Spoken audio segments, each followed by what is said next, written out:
White-collar crime, it's a term we often hear, but what exactly does it mean? Simply put, it refers to non-violent crimes committed by individuals, typically in positions of power or trust, for financial gain. Think fraud, embezzlement, insider trading, these are all examples of white-collar crime. These crimes are often perpetrated in corporate settings, using sophisticated schemes to deceive investors, clients, or even the government.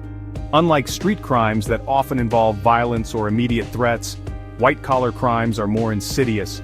They operate in the shadows, often undetected for years. Perpetrators leverage their knowledge, access, and authority to manipulate systems and exploit vulnerabilities, all for personal enrichment. The consequences, however, are far from victimless.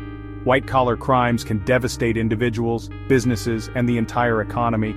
They erode trust in institutions, leaving behind a trail of financial ruin and shattered lives. History is replete with examples of white-collar crime that have shaken public trust and had lasting consequences. One such example is the Enron scandal of the early 2000s. Enron, an energy giant, used accounting loopholes and special-purpose entities to hide billions of dollars in debt, misleading investors, and inflating its stock price. When the truth unraveled, Enron collapsed, costing investors billions and leading to the loss of thousands of jobs. Another infamous case is the Bernie Madoff Ponzi scheme, which defrauded investors of an estimated $65 billion. Madoff, a respected financier, promised impossibly high returns, using money from new investors to pay off older ones. This elaborate scheme went undetected for years, leaving countless individuals and charities financially devastated when it finally collapsed in 2008. These examples highlight the devastating impact of white-collar crime, not just on individuals, but also on the market's integrity and the overall economy.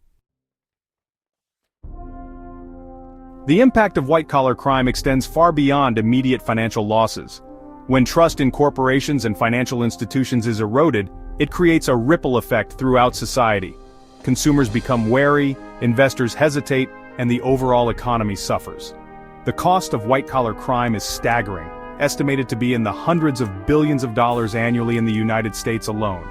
This includes not just direct financial losses, but also the cost of investigations, prosecutions, and regulatory reforms. Moreover, these crimes can have a devastating impact on employees who lose their jobs and retirement savings, as well as on consumers who face higher prices and reduced access to goods and services. The erosion of public trust is perhaps the most insidious consequence of white-collar crime. When people feel like the system is rigged against them, it breeds cynicism, undermines confidence in institutions, and can even fuel social unrest. Section 4. Navigating the Labyrinth. Challenges in prosecution. Prosecuting white-collar crime is a complex and challenging endeavor. These crimes are often highly sophisticated, involving intricate financial transactions, shell companies, and offshore accounts, making it difficult to follow the money trail. Perpetrators are typically well-educated and resourceful, adept at covering their tracks and exploiting legal loopholes.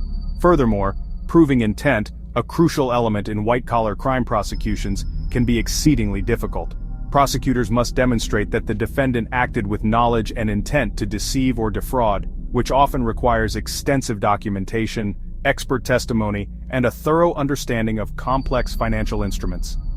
The sheer volume of financial data involved in these cases can be overwhelming, requiring significant resources and expertise to analyze and build a compelling case.